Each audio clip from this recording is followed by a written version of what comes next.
Tere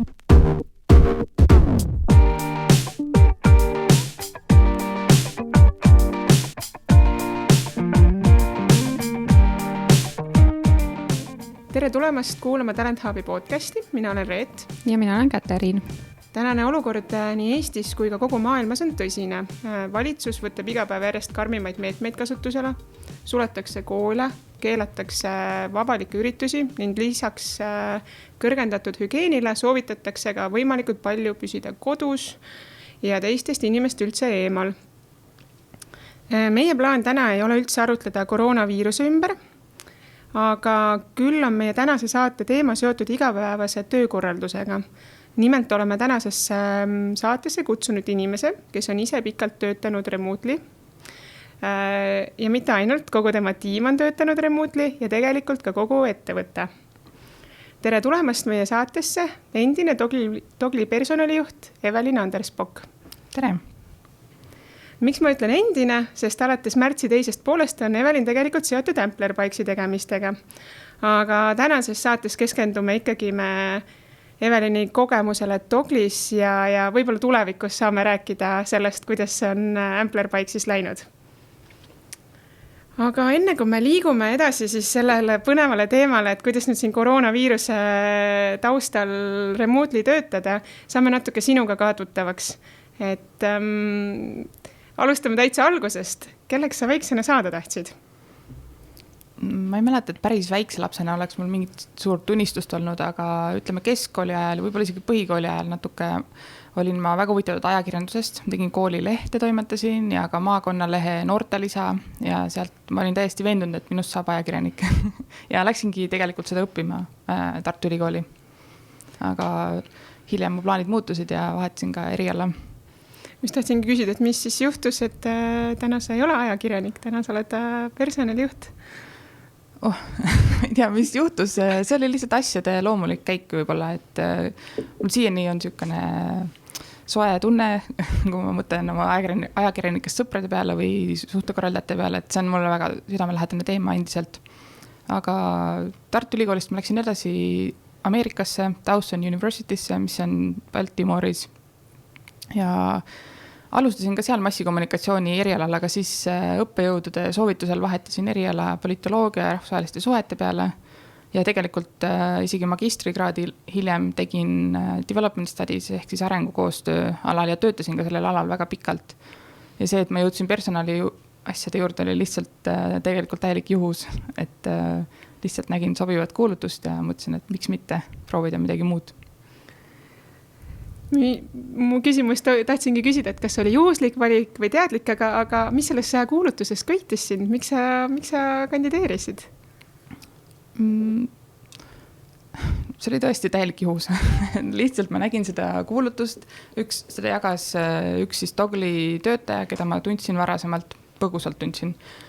Ja enne seda ma töötasin mittetulundusühingus ja kõik, kes on võib-olla selle valdkonna kokku puutunud, teada, et seal on see töökeskkond küllaltki ebastabiilne, sest see on projektipõhine ja olles aastaid niimoodi töötanud, siis ma tundsin, et tahaks proovida, mismoodi on töötada teistes sektorites ja avaliku sektorisse sealt ei tohtinud väga edasi minna, et siis mõtlesin, et prooviks erasektorit ja lihtsalt see kuulutus, kuna see kandideerimine oli väga lihtne, lihtsalt tuleb online test teha, see on ka see viis, kuidas me siiani värbame Doglis, siis see oli nii lihtne. Mõtlesin, et okei, ma proovin, et mis ikka juhtuda saab ja siin ma olen. Et pigem selline mänguline huviga seda testi teha, et vaadata, milline see üldse välja näeb, eks? Jaa, kindlasti. Ja olemegi nüüd otsapidi tegelikult jõudnud Dogli juurde. Me saate kuulajad võib-olla kõik ei tea, millega Dogli täna tegeleb. Et äkki sa natuke räägid sellest ka, et mis on selle ettevõtte taust ja millega see ettevõte tegeleb? Jaa, Dogl on Eesti kapitalil põhinev ettevõte. Ma ütleks, et enam startup on, sest see on nii kaua juba tegutsenud, et võime öelda kasvuettevõte. Ja põhitoode siis on ajalooliselt olnud siuke ajamõõtmistarkvara, ehk kui sa teed näiteks tunnipõhist tööd, sul vaja kliendile arveid esitada, et sa saad oma tööaega jälgida, kirja panna, seal on väga lihtne äpp, selleks start-stop, pärast saad ilusaid raporteid, või siis, et sa soovid ise vaadata, kuhu su tööaeg kulub, milliste tegevuste peale, kas sa oled produktiivne. Ja aegade jooksul, mis selle aja jooksul, ütleme, kui mina olen Doglis olnud, on lisandunud veel 2 toodet, ehk siis Dogl Plan, mis on projektijuhtimistarkvara, kus sa saad siis oma meeskonna liikmete ajakasutust nagu pikem, kuude näiteks jooksul või nädalate jooksul planeerida. Ja samuti Toggle Hire, mis on siis sama testipõhine värbamissüsteem, millest nüüd on välja kasvanud toode. Väga põnev. Võib-olla räägid veel natuke sellest ka, mis sinu ootused üldse olid, et kui sa kandideerisid, tuligi ootamatult, et nüüd oledki personalijuht Togglis, et mis ootused üldse oli selle ettevõttega liitudes? Tegelikult ma ei kandideerinud üldse personalijuhi kohale, sest algselt olin ma office manager, sest Toggle ei olnud kaugtöö ettevõte. Meil oli Rävala puiesteel kontor, isegi 2 korrusel lausa, meil oli umbes 20-23 inimest sel ajal. Ja siis algsed minu ülesanded olid ikkagi seotud tegelikult kõigega, mis puudutab nagu office managementi, aga samas ka personali töö, sellepärast, et seal ei olnud eraldi inimest selle jaoks, ehk siis kõik värbamislepingud asjad hakkasid kohe minu kaudu käima. Ja selline ettevõtte kultuuri arendamine ja kõik team building asjad ja nii edasi. Jah. Aga kui palju teil täna inimesi ja milline see struktuur võib-olla üldse oli ka, et kas sa jäid lõpuni HR-i üksinda või oli seal veel inimesi? Täna meil on siis People Ops tiim, ei kutsu seda HR-iks, aga kõik teavad, et see on sama asi tegelikult. Ja siis seal on 3 inimest, ehk siis lisaks minule veel 2. Üks on siis sisekommunikatsiooni inimene, kuna kaugtöö puhul on see ülioluline osa kogu sellest tiimikultuurist ja et asjad üldse toimiksid. Ja samuti ongi siis eraldi team building manager, kes tegeleb kõikide ürituste, workshopide, muude selliste asjadega. Ja siis tegelikult, nagu ma mainisin, meil on ka sõsarettevõtted, et siis Toggle Planis on veel eraldi inimene, kes katab kõiki neid asju selle ühe tiimi jaoks. Ja ettevõttes kokku on täna 112 oli täna hommikuse seisuga vist, et umbes nii. Päris korralik kasv on olnud. Ja väga huvitav on see, et personaliosakond on nagu natuke mittetraditsionaalne, et rollid ongi lähtuvalt remote work'ist nagu kuidagi kujunenud, et seda on väga huvitav kindlasti kuulda veel lähemalt, et mida siis täpselt teete, aga lähekski nüüd selle kaugtöö juurde, et võib-olla mida siis täna tähendab sinu jaoks kaugtöö?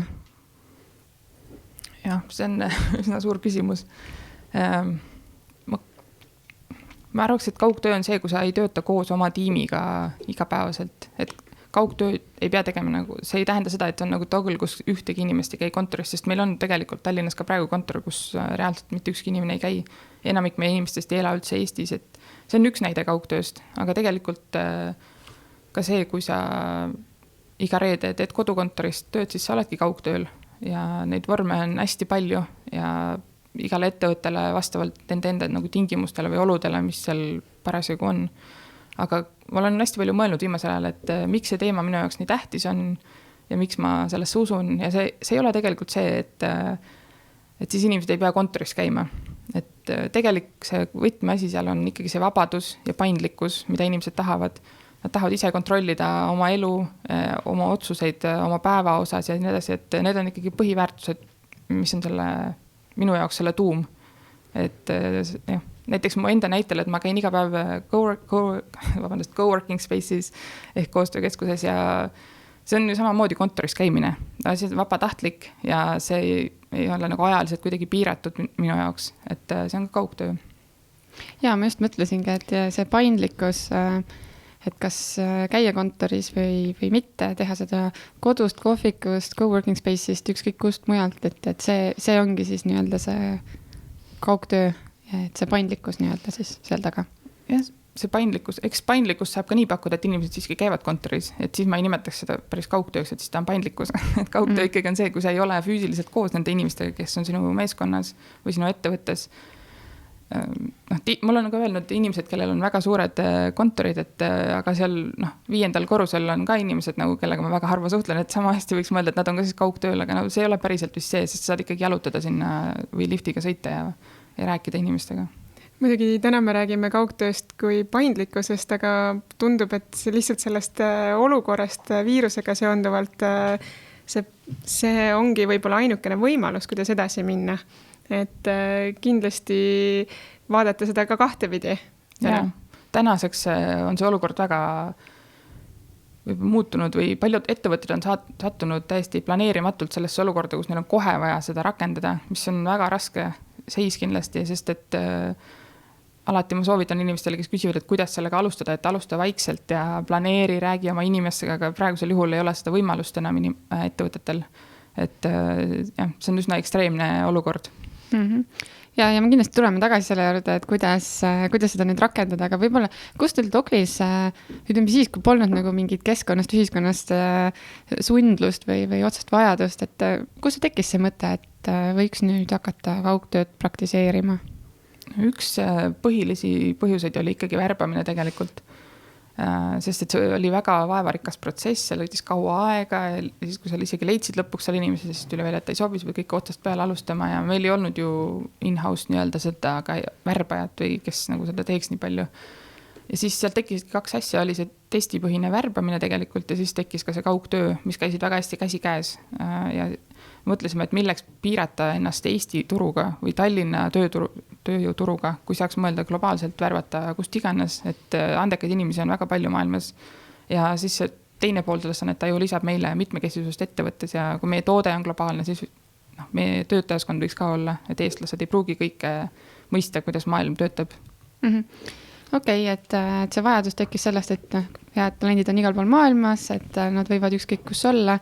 Aga kuidas see test selle juures siis aitab? See lihtsalt võib-olla hõlbustab seda, et sa saad hästi kiiresti inimeste põhisoskusi testida ja ükskõik kus nad asuvad, et sa ei pea neid kutsuma intervjuule kõigepealt või nendega mingid kõnesid tegema, kui nad on näiteks teises ajavööndis, et see kuidagi sobis väga lihtsalt sellesse meie nagu mõtteviisi, et muidugi seda saab rakendada ka näiteks Eestis värvates, et see ei ole mingit takistust, aga kuidagi meile see mõte sobis, et sa saad seda hästi lihtsalt teha, selle kandideerimisprotsessi alustada ja siis me näeme kohe, et kes on nagu üldse potentsiaalsed inimesed, kellega tasub pikemalt aega veeta ja siis leppida kokku need intervjuusid, lugeda võib-olla tema CV-d, mida me tegelikult kunagi ei tee, aga saaks, kui tahaks ja sellised asjad. Räägi korra sellest, kui me siia jõudsime juba testini, et kuidas see test töötab ja mis ennast kujutab ja kuidas see teil selles värbamisprotsessis positsioneerub? See on meie värbamisprotsessi esimene etapp ja tegelikult siis iga tiimliid vastavalt oma tiimi või sellele rollile, kuhu ta värbab, paneb kokku sükse online testi või nagu quizi, kus sa saad selle töökoha spetsiifilised ülesanded teha, mida saab siis hästi lihtsalt automatiseeritult hinnata.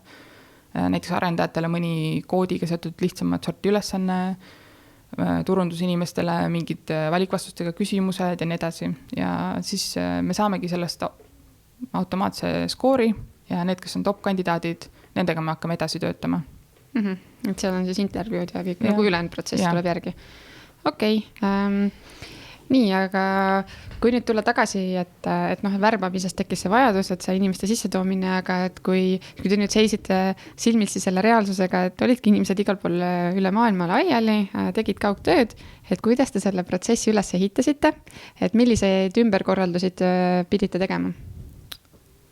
See käis tegelikult sujuvalt või järk-järgult, sest et ega meil ei tulnud ju kohe 20 inimest, meil hakkasid ühe kaupa tulema need inimesed ja meil oli väga palju alguses sükest teadmatust, sellepärast et ega meil näiteid ka väga palju maailmast võtta ei olnud, olid üksikud ettevõtted, millest ma alati mainiksin WordPressi, kes on ka raamatu sellest kirjutanud ja Basecamp samamoodi või oli selle ajal 37 Signals nime all, kes olid nagu selle teema kuidagi lauale pannud maailmas, aga ikkagi hästi veel tehnilisi küsimusi oli meil, et me ei tea, kuidas seda teha ja pluss enamik inimesi, kes Tallinnas olid, käisid ju ikkagi kontoris ja meil oli selline hübriid päris pikka aega ja ma mäletan, me tähistasime seda hetke, kui oli mitte eestlasi rohkem kui eestlased, siis nagu me olime päriselt remote, et kuidagi enda jaoks oli oluline milestone.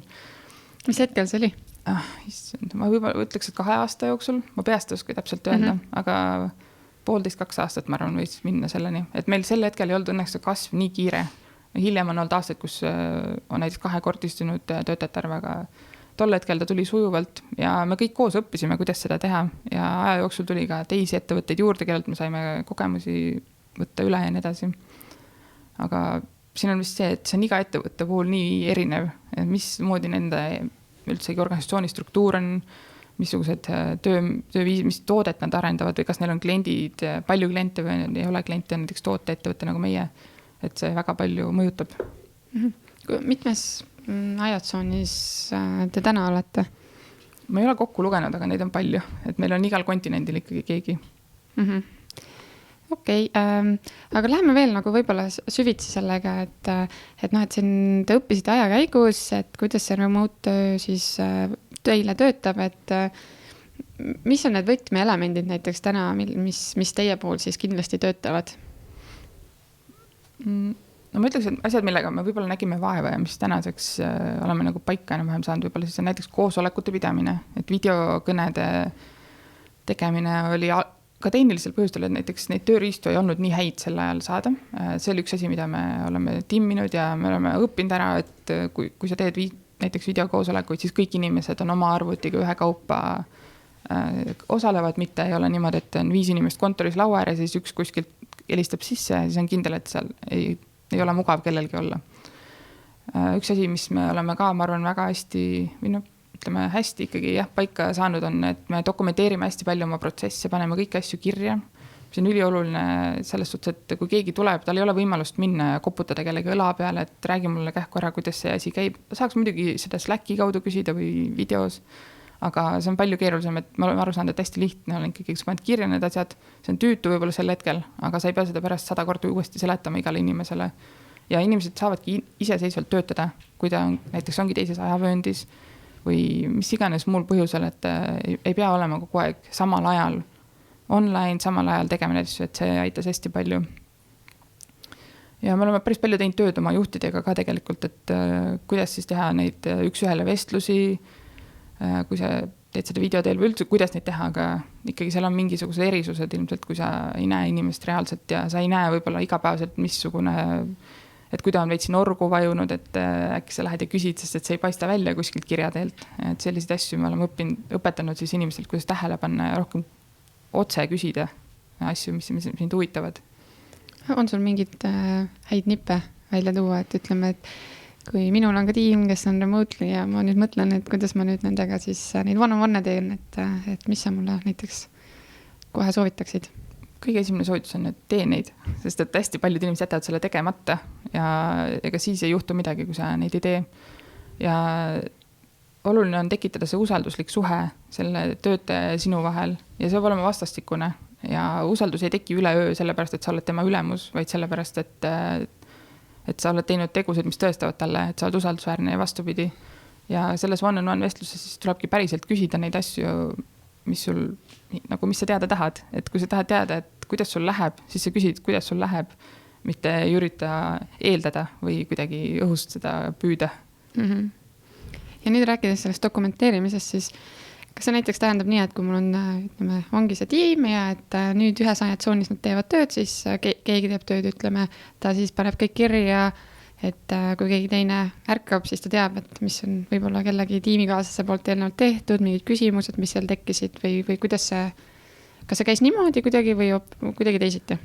Jah, kirja paneme, muidugi Slack on see põhisuhtluskanal, aga meil on tegelikult eraldi selline wikilaadne koht või Notion on selle tööriista nimi, mida me kasutame ja siis me oleme sinna lihtsalt hästi palju protsesse kirja pannud ka, et kuidas meil asjad käivad, kes mille eest vastutab ja olenevalt siis ametikohast on erinevad tööriistad, mida kasutatakse, et arendajate puhul näiteks on GitHub, see, kus on see põhiarutelu toimub, et võib-olla kui on mingid muid küsimusi, siis need esitatakse Slacki kaudu, aga me üritame hoida seal kohas, kus see arutelu peaks toimuma või igal tiimil on oma vajadused ja oma need asjad ja siis meil on muidugi aja jooksul kujunenud asju, näiteks, et meil on Slackis üks kanal, meil nimi on Team Updates, kuhu iga tiim siis iga nädalaselt umbes vahel rohkem, tihemini ei tee, aga mõnikord ka harvemini siis esitavad oma kokkuvõtte, mis me oleme ära teinud, mis on tulemas, et siis inimesed teavad, et teistest tiimidest ka, mis parasjagu toimub. Sest kui sul on ikkagi 50, 100 või 1000 töötajat selles Slackis, siis see info hulk läheb väga suureks ja see nõuab väga suurt pingutust, et olla kursis kõigega. Ma korra küsin vahele, et me kogu aeg räägime remotely töötamisest. Kuidas teil on, kas teil on toimub äkki, kas mingid suvepäeva siis üldse toimub, mitte kunagi inimesed kokku kõik ei saa? Toimub tegelikult nüüd kahjuks selle viiruse tõttu me pidime tühistama mõned eelolevad, aga põhimõtteliselt meil on 2 korda aastas siis kogu ettevõtte saab kokku. Ühe korra oleme saanud Eestis tavaliselt ja ühe korra kuskil mujal. ja iga meeskond ka veel 2 korda aastas kohtub eraldiseisvalt. Vahel ka mitu meeskonda saad koos kokku, aga jah, me reisime päris palju, et see on ülioluline see selline silmast silma suhtlemine ja need kokkusaamised ei ole tingimata see, et me teeme hästi palju tööd nüüd ära. Muidugi seal on koosolekuid ja asju, aga kõige olulisem osa on ikkagi see nii-öelda team building või see, et sa saad seal inimesega tuttavaks, te võib-olla käite lõunal koos või õhtul väljas, et räägite, mis elus veel toimub ja need sidemed, mis seal tekivad, lihtsalt võimendavad seda produktiivsust ja usaldust nii palju edaspidi, et need on täiesti asendamatu väärtusega. Just, ma nagu mõtlesingi, et kas on võib-olla mingid õhtusöögid, kus igalühel ongi oma see kaamera kaasas ja teete nagu nii-öelda remotely'ga mingisuguseid õhtuseid tegevusi või pigem mitte? Ajatsoonide tõttu see on väga keeruline, kellegi hommik on kellegi õhtu. Et selliste asjadega me maadlesime tegelikult hästi palju alguses, sest kui oli veel see periood, et meil oli Eestis inimesena käisid nagu kontoris, siis meil olid ka iga kuu sellised mingid kokkusaamised, et me käisime kas õhtul väljas või mõni üritus, aga ühel hetkel tundus see nagu ebaõiglane nende suhtes, kes ei saa osaleda ja siis me üritasimegi leida võisa, kuidas seda teha kas online'is või siis teha nendel hetkedel, kui me kõik saame kokku või klassikaline näide jällegi sünnipäevade tähistamine, et meil vanasti oli see, et keegi tõi tordi siis, kui tal sünnipäev oli ja siis me istusime köögis ja tegime nalja. Jällegi tundus selline, et paljud inimesed jäävad kõrvale sellest, et siis selliseid pisi asju on aja jooksul olnud, kus me oleme õppinud, et me tahame ikkagi, et kõigil oleks võrdsed võimalused. Täna on see nii loomulik, et keegi ei tunne puudust nendest kookidest seal köögis, aga see läbimõtlemine oli. Me tegelikult, meil on selline bot, mis tuletab meelde, kui kellelgi on sünnipäev, siis inimesed lihtsalt saadavad sinna õnnitlusi. Et tegelikult tuleb välja, et paljud inimeste jaoks sünnipäev ei olegi nii tähtis asi üldsegi, et jah, eks see igapäevane üksteise väärtustamine on võib-olla olulisem kui see, et sünnipäeval sulle saadetakse emojisid või mingid asju Slackis näiteks. Ja meelespidamine. Ja muidugi on tore, aga ma ütlen, et see kõik üle 364 muud päeva on ka olulised. Just. Aga hästi palju on tehtud uuringuid kaugtöö puhul, et üks asi on see, et kas inimesed teevad liiga palju tööd või liiga vähe tööd. Et kus sina täna siin oma kogemusel põhinevalt seisad, et kas sinu meelest inimesed nagu pigem on produktiivsemad vähesema ajaga või see paneb neid rohkem tööle? Mul muidugi ei ole mingit statistikat otseselt välja tuua, aga nii palju kui just hiljuti tegelikult oli meil selline ettevõtle rahulolu uuring ja kus oli üks küsimus selle kohta, et mis on sinu jaoks kõige raskem asi selle kaugtöö puhul. Ja siis tegelikult see õhtul nagu nii-öelda välja lülitamine oli see, mida kõige rohkem mainiti.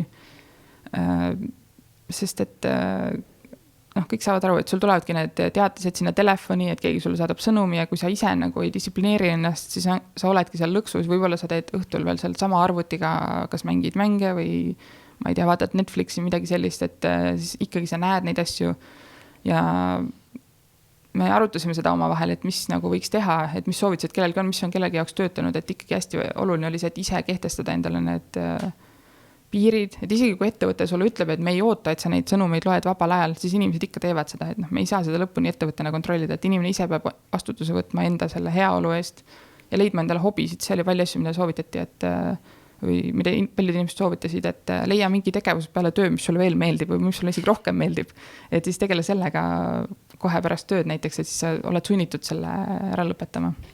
No ju muidu ongi, et Slackis kogu aeg keegi pingib, keegi ärkab üles ja keegi midagi küsib, et on raske seda piiri tõmmata ületöötamise ja normaalse töötamise vahel, et meil, kui ma Starshipis olin, et seal on võib-olla hea näide, et kuidas seda probleemi lahendati, et õhtuti, kui Ameerika ajatsoonist inimesed ärkasid, et siis olid sellised kindlad ajad, slotid endale kalendrisse määratud, kus keegi sai näiteks miitinguid panna, et said ise panna enda nädala põhjal, et kuhu siis keegi teine sai sulle neid koosoleku broneerida, et sellist ühist diskussiooni aega on vaja, aga leides mingi lahendus, et mitte nii, et keegi tuleb ja lihtsalt su kalendris kõik ajad õhtul kinni paneb ja siis sa vaatad, et täna õhtul on kella 6 õhtul kuni 10 on kõik kinni, et minu meelest see oli nagu üks väike siuke tore nipp, mida kindlasti saab ka keegi kasutada võib-olla. Ja kindlasti rahvusvahelise firma puhul eriti, et kaugtööd, kui me räägime praegu Eestis, siis seda muret tegelikult ei tohiks olla, et muidugi võib olla, et keegi tahab õhtul hilja tööd teha, aga üldiselt seda saab kuidagi ikkagi lihtsamini ilmselt reguleerida. Ma tahtsin mainida veel, su küsimusel oli 2 poolt, et üks oli, et kas teevad liiga palju ja kas teevad liiga vähe, oli teine. ja see on põhiküsimus, mida alati küsitakse, et kuidas sa ikka tead, et inimene üldse tööd teeb, kui ta kodus on. Ja siiamaale natuke paneb hämmastama see küsimus, sest et kuidas sa tead, et ta kontoris tööd teeb, see on täpselt sama, et sa vaatad, kas töö on tehtud või ei ole ja kui sa aru ei saa, siis ilmselt ei ole väga selgelt kokku lepitud või planeeritud. Ega see kontoris istumine ei ole ju töö tegemine, vaid see on lihtsalt koha peal olemine, et kas tööl käiakse või tööd tehakse, sellest tuleb vahe teha. Ja minu kogemus on küll, et inimesed teevad tööd, sest et sa saad aru, et su kontor ongi, või sinu kodu ongi sinu kontor, kui sul on kodukontor. Ja see on ikka töö, mis sul on vaja ära teha ja sul on vastutustunne. Ja kui keegi tõesti ei tee, sest ikka ka kontoris on inimesi, kes on lohed, ütleme, et see paistab kohe välja, sest et veel kiiremini, ma arvan, kui seal kontoris, sest kontoris sul jääb illusioonist mulje, et ta ju käis kohal, ju ta ikka midagi tegi, aga võib-olla ei teinud. Muidugi. Kui sa ennem mainisid, et üks hetk te tähistasite seda hetke, kui teil oli rohkem kaugtööl inimesi kui inimesi kontoris, mis hetkest te täiesti kaugtööle üle läksite?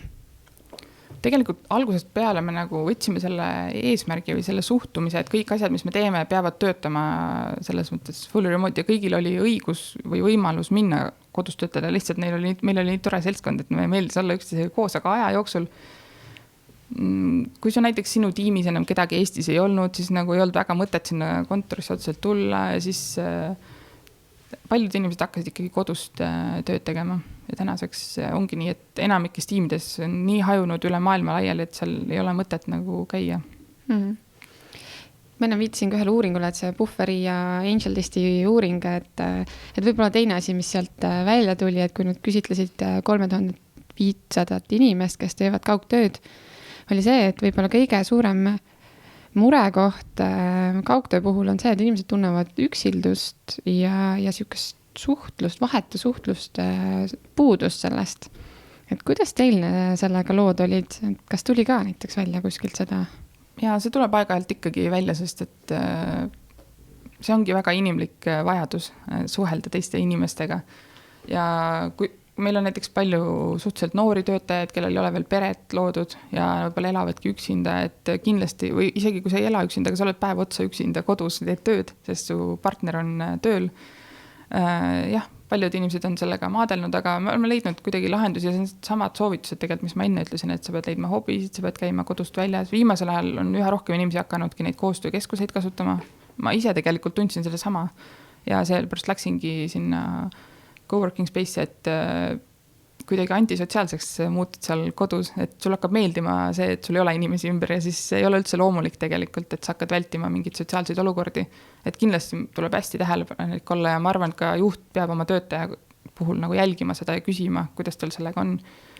Mul hiljuti veel oli inimestega vestlusi sellel teemal, et kuidagi nii mugav on kodus olla, saad isegi toidu ju tänapäeval endale koju tellida ja sa võid YouTube'i video järgi trenni teha ja sa ei pea minema kuskile või lähed üksinda jalutama ikka kellegagi ei suhtle. Et selles mõttes see ongi raskem töötajale või võib-olla mitte raskem, aga ta paneb vastutuse ikkagi töötaja õlule ka päris palju. Et see on selline oluline punkt, mida jälgida. Kas see vastutus tähendab näiteks seda ka, et mida siin näiteks Trello tõi välja, et inimesed või üks müütidest kaugtöö puhul on see, et inimesed peavad pidevalt tõestama ja nad ikkagi teevad tööd. Et sellist nagu kogu aeg näitamist, et ma ikka olen usin ja tubli, et ma ikka siin üksi teen tööd, et kas seda on ka näha kuidagi? Ausalt öeldes seda ma ei ole nagu tähele pannud ja ma arvan, et see on sellega seotud, et meil on need tööülesanded hästi selgelt kokku lepitud ja see ongi, et kas on siis tehtud või ei ole, et see, mis kell sa seda tegid või kas sa olid online'is, et see tegelikult ei ole nii tähtis, et sa pead lihtsalt olema kättesaadav, ütleme ikkagi mingi mõistliku osa ajast, see ei tähenda, et sa pead kohe vastama kõigele. Ma tean, et on ettevõtteid, kaugtööettevõtteid, kes eeldavad, et sa vastad umbes poole tunni jooksul kõikidele sõnumitele, aga meil ei ole selliseid reegleid. Jah, et seda ma ei ole nagu väga täheldanud tegelikult, et ma arvan, et see juba näitab usalduse puudumist ka ettevõtte sees, kui sa pead kogu aeg tõestama, et ma nüüd olin siin. Et see on umbes sama nagu, et sa istud kontoris ja siis tõestad sellega, et sa teed tööd, et mis ei ole päris see sama. Ja nüüd nendest tööd on selgelt, et mis, ma ei tea, kas te kuidagi eesmärgistate oma tööd, on teil mingid mõõdikud paigas, et see oleks väga selge ja läbipaistev kõigile? See on selline, nagu öeldakse, work in progress või me praegu tegeleme sellega, et meil on alati olnud eesmärgid iga meeskonna sees ja need on võib-olla olnud erinevad, olenevad sellest, et mis valdkonnas inimesed tegutsevad, et näiteks meie People Ops tiimis on need teistsugused kui arendustiimides, et ja ei ole otseselt võib-olla nii numbrite põhiselt meie tiimis näiteks see asi olnud, aga on tiime, kus on saanud seda teha, aga hetkel meil on siis käsil see protsess, et juurutada seda nii-öelda OKR, Objectives and Key Results süsteemi, et rohkem ühtlustada seda, sest mida suuremaks ettevõtte kasvab, siis info ei liigu enam nii vabalt ja väikse ettevõtte puhul sa lihtsalt tead, mida keegi teeb, sest et võib-olla see on nädalased koosolekud, kus jagatakse infot ja kui veel asjad kirjas on ka, see ei ole nii keeruline, aga kui sul on juba 50-100 inimest, siis tekib ikkagi see teadmatus või see, jah, et äkki kuskil on midagi toimumas ja ma ei teagi sellest. Okei.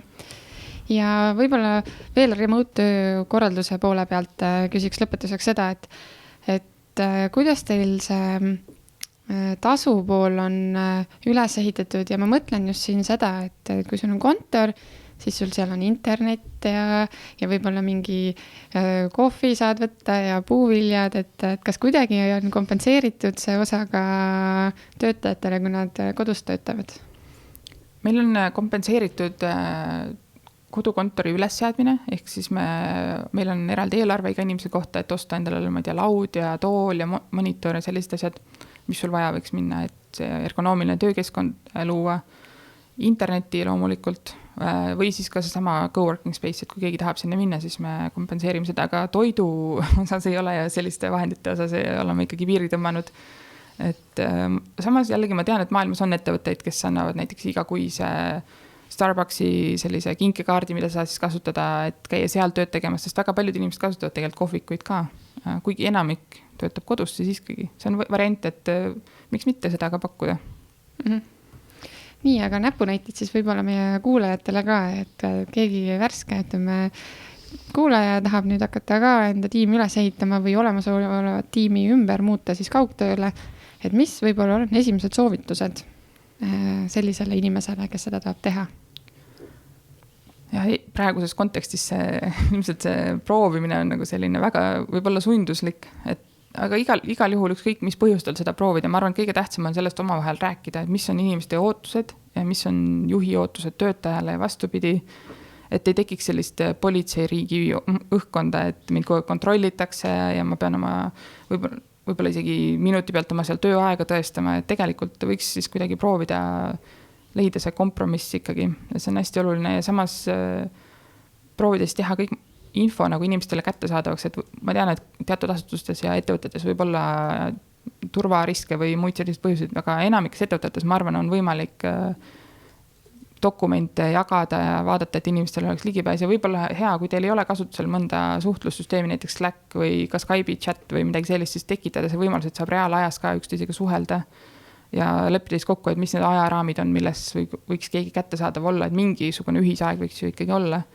et võib-olla alustada sellistest küsimustest ja ma usun, et enamiks ettevõtetes on ka keegi tehniline inimene või IT inimene, kes suudab aidata neid tööle panna ja võib-olla ka koolitada inimesi, sest et olenevalt töötajaskonnast võib see üsnagi keeruline olla alguses, et hakata kohe Slacki kasutama näiteks. Ja, et sa tõid välja ilusti need 3 faktorit, mida hästi palju räägitakse, ongi see usaldus, suhtluse pool ja selline tehnoloogiline valmidus, et erinevad pilvetehnoloogiad, et sa saaksid tõesti igalt poolt ligi, et ei ole nii, et sa pead minema füüsiliselt kuhugi kohale ja seal on sul arvuti ja siis saad sisse logida oma parooliga, et tõenäoliselt need on need asjad, mis on olulised, aga enne ma ütlesin, et ka seda dokumenteerimist, et kas siis peaks juba alustama dokumenteerimisega enne remotely asumist, et see läheks kuidagi sujuvalt üle või et on sul siin ka mingi soovitus? Praeguses olukorras muidugi on seda raske soovitada, aga üldiselt ma arvan, et sa ei saa kõike ette näha, mida sul vaja läheb, et muidugi kui on teada, et mingid protsessid on olulised jälgida, siis need saab ju kohe enne kirja panna, aga töö käigus ilmneb teil kindlasti asju, mida te ei olnud mõelnudki, et siuke asi ka veel, kuidas me sellega tegeleme, et siis paned jooksvalt need asjad sinna juurde, et see ei ole mingisugune maailma lõpp, kui sul ühte asja ei ole kohe alguses kirja pandud. Et meie suhtumine on alati öelda hästi paindlikult ja vaatame käigu pealt, mida vaja on. ja seda tulebki inimestele ka nagu kommunikeerida, et see on okei, et me ei saa kurjaks selle peale ja me lihtsalt, kui keegi näeb mingit auku, siis täidame ära selle ja proovime nagu pigem sellist lähenemist, et siin on tegelikult töötajad peavad päris palju kaasa tulema sellega, siin on niisugune muutuste juhtimise küsimus, et sa pead ikkagi inimestele ka näitama, miks see neile kasulik on, sest et tegelikult ega kõik inimesed ei taha kodus töötada ja neile meeldib käia kontoris, ja tegelikult võib-olla ei olegi väga tervislik, et su kodu ongi su kontor. Et sellega tuleb ka arvestada ja siis leida sellele ka vastuse võimalus, et võib-olla siis osad inimesed näiteks on kodus, kes tahavad ja osad ei ole, aga kuidas nad ikkagi suheldud saavad omavahel, kuidas me teeme koosolekuid ja nii edasi. Et palju mõttetööd on küll, aga kõike ei suuda korraga ära lahendada. Ja ei, no muidugi natuke jääb kõlama, et kõik on nagu, teil oli nagu hästi ilusti ja kõik oli nagu planeeritud ja organiseeritud, et aga kindlasti on mingid raskusid ka, et äkki sul nagu tuua mingi näide mõnest olukorrast, mis oli tõesti nagu keeruline ja ei toiminud teile absoluutselt?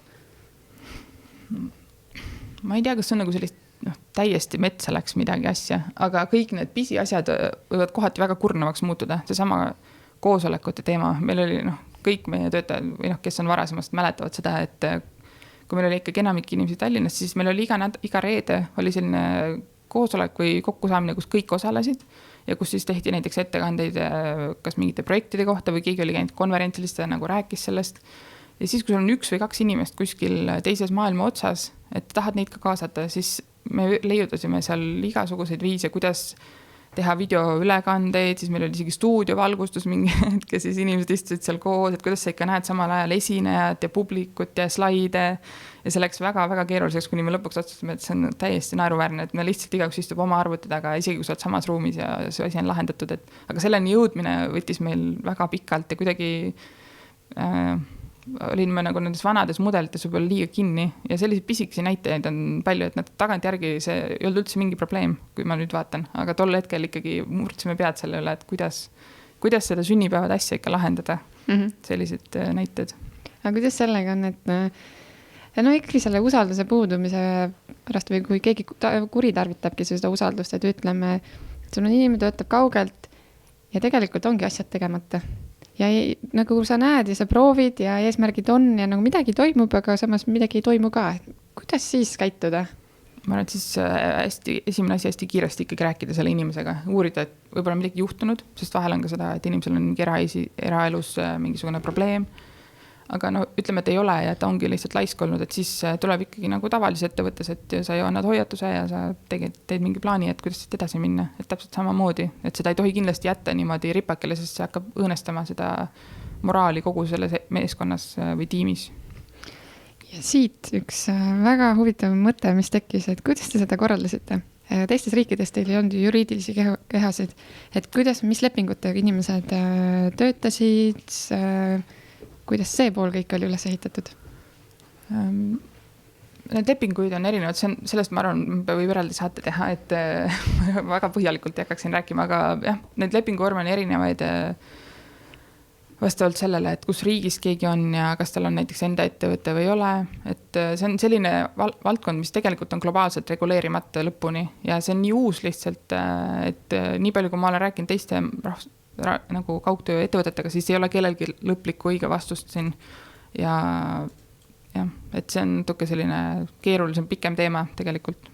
Aga kas jäi keegi värbamata ka selle tõttu, et ei suutnudki mingit nagu tööformaati välja mõelda? Ei ole jäänud, et me oleme alati leidnud mingi lahenduse, mis tundub nagu parim, mis me suudame välja mõelda sel hetkel ja tegelikult ongi meil ikkagi juriidiline keha on Eestis ja meil selles mõttes et selle oleme jätnud lihtsaks, et kui meil on üle 30 riigidena ja paljudes riikides on 1-2 inimest, et siis ei ole mõistlik sinna endale kontorit rajada.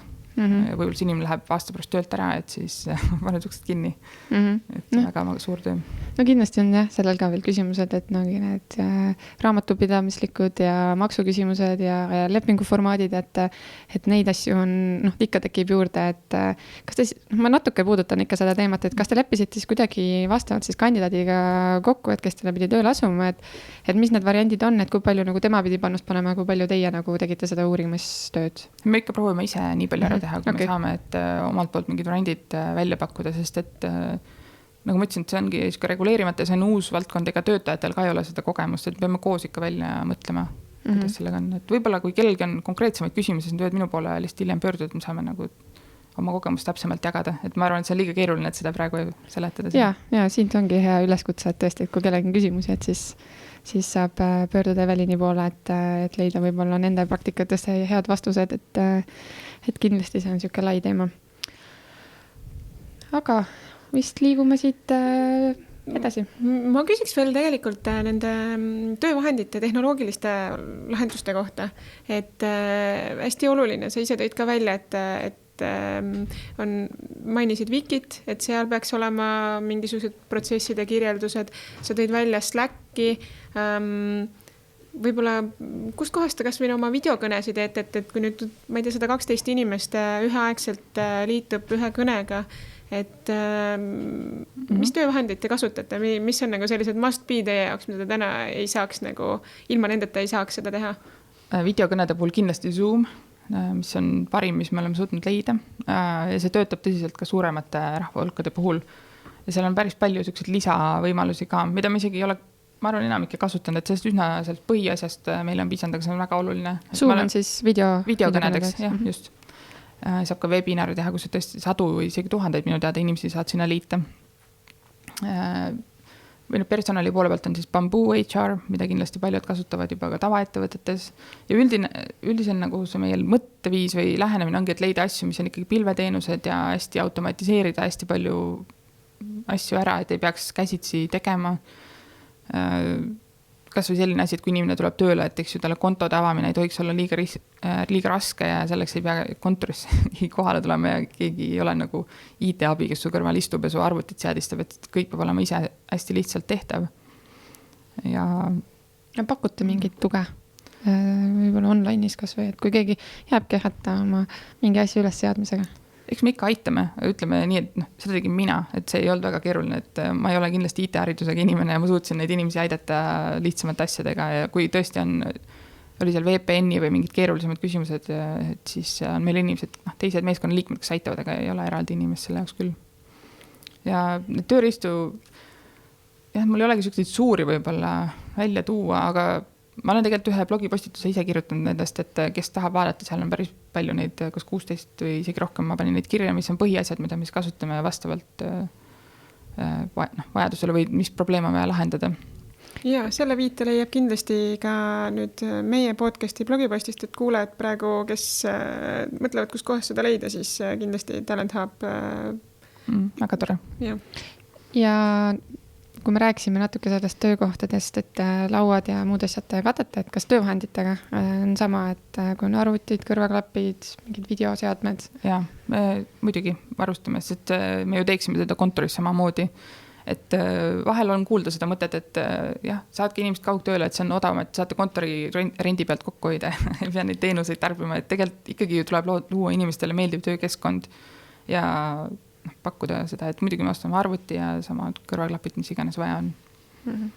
Ja, ma saan aru, et ideaalmaailmas võtta aega, kui nüüd alustada remotely tööle minemiseks, et võtta aega, kuulata, rääkida, arutada läbi, näha võimalikult palju asju ette. Midagi ei ole teha, paljud ettevõtted on täna küllaltki sundolukorras, et ilma igasuguse ettevalmistuseta nad nüüd ja kohe peavad seda tegema. Võib-olla on sul nagu mõned näpunäited, mida kindlasti võiks kohe päevast number 1 proovida ja teha, et väga suur kaos jääks tekkimata. Muidugi ma ei ole olnud sellises olukorras, et raske on ette kujutada, aga ma arvan ikkagi oma kogemuse pealt, et see suhtlusvõimaluste loomine on hästi tähtis, et proovige siis kas või ajutiselt, et kõik teevadki näiteks Skype'i või muu konto, mis on näiteks tasuta isegi, et see ei ole mingi lisakulu ettevõttele ja leidke see võimalus, et kui info ei liigu, siis hakkavad tekkima probleemid, et kaugtöö puhul alati on kõige suurem komistuskivi ja kõige suurem raskus on see kommunikatsiooni tööle saamine igal tasandil. Et ma usun, et see on nagu kõige tähtsam. Ja siis teine, mis ma mainisin ka, et rääkida inimestega ja kuulata nende muresid, et võib-olla kellelgi mingi asi ei tööta, siis proovige leida lahendus, et mitte kuidagi seda ainult tema õlule jätta, et võib-olla on kellelgi veel ja äkki inimesed saavad üksteist aidata. Et jah, võib-olla et inimesed saaks aru, mis selle et kõik saad aru võib-olla, et praeguses olukorras on sellest viirusest tingitud see olukord, aga ikkagi, et me oleme koos selles olukorras ja me proovime seda koos ära lahendada. Et see oleks hea lähenemine minu arvates. Väga hea, aitäh. Kuigi meie saade võib-olla natukene on erilisem, võib-olla suunatud just selle viirusega seonduvalt, siis ma ei tahaks ära jätta meie klassikalist osa, mis on lõpus siis kiired küsimused ja vastused. Et Evelin, oled sa valmis? Täiesti valmis. Täiesti valmis. Nii, kes on ägedad personalivaldkonna inimesed, keda sa jälgid ja tunnustad täna? Võib-olla on raske nagu kindlaid nimesid välja tuua, aga ma kindlasti jälgin teisi remote ettevõtete personalijuhte, kes on huvitavaid asju teinud või samuti näiteks WordPressi asutaja Matt Mullenweg, kes on lihtsalt väga huvitavate mõtetega või üks, kelle veel nime võib-olla välja tuua, et ta ei ole personali inimene, aga on siis Jason Fried, kes on Basecampi üks asutajatest ja väga aktiivne näiteks Twitteris. Ja nad on siis kirjutanud mitu raamatut ka oma kaasasutajaga kaugtööst, sellest, kuidas töö juures sükest rahulikku õhkkonda säilitada, mitte hulluks minna, et ma ei ole kõigega nõus, mis nad kirjutavad, aga ma jälgin ja minu arust see on väga põnev, kuidas nad mõtlevad. Mõni raamat või podcast, mida sa soovitad lugeda või kuulata? Raamatutest, mis on mulle nagu ikkagi sellise mulje jätnud väga, on siis Patty McCordy Powerful ja siis teine, mis mul on hetkel pooleli, mis on minu jaoks üllatus olnud, sest et ma arvasin, et see raamat on üle haibitud, aga mul tõsiselt meeldib on Radical Candor, Kim Scotti raamat, mis on siis juhtimisest ja tagasiside andmisest. Mulle väga meeldib. Olulisemad tööriistad sinu töös? Slack. Sellest ei pääse vist üle ega ümber. Ja tegelikult Bamboo võttes ikkagi seda personalivaldkonda arvesse. Ja isiklikul tasandil võib-olla siis Todoisti äpp, et on oma to-do listi saan hallata, sest ilma selleta ma läheks küll hulluks vist. Aga viimane uus tool, mida sa katsetasid? Kuna Doglis ei ole kasutusel seda ATS-i, ma ei teagi, kuidas seda eesti keeles peaks ütlema, et värbamistarkvara, et siis ma testisin Workablet ja veel mõnda, et need on võib-olla, aga ma ei valinud veel ühtegi välja, ma ei saa nagu soovitada, aga neid ma testisin, jah, väga põnev valdkond jälle. Selge, kuidas sa ennast motiveerid? Mind motiveerivad tegelikult need inimesed, kellega ma koos töötan, et alati ikkagi see tiim ja muidugi see töö challenge või see sisu, aga jah, ma arvan, et inimesed on number 1 minu jaoks, et see keskkond oleks mõnus. Ja kus sa näed ennast 5 aasta pärast? No nagu sa alguses mainisid, et mul just on töökoha vahetus ees, et väga raske on selles osas nagu kindlalt öelda, kus ma ennast näen, aga ma usun, et ma olen selles valdkonnas, et ma ju alguses rääkisin ka, et kuidas ma olen täiesti teise tausta pealt tulnud, et praegu ma tunnen, et see on tõsiselt asi, mis mulle meeldib ja ma olen ka tähele pannud, et see valdkond on personalivaldkond on tegelikult mingites kohtades väga konservatiivne ja vanamoodsaid meetmeid kasutatakse, et ma näen nii palju võimalusi siin lahedaid asju teha tulevikus, et võib-olla ikkagi jään selle ala juurde pikemaks. Super, aitäh sulle.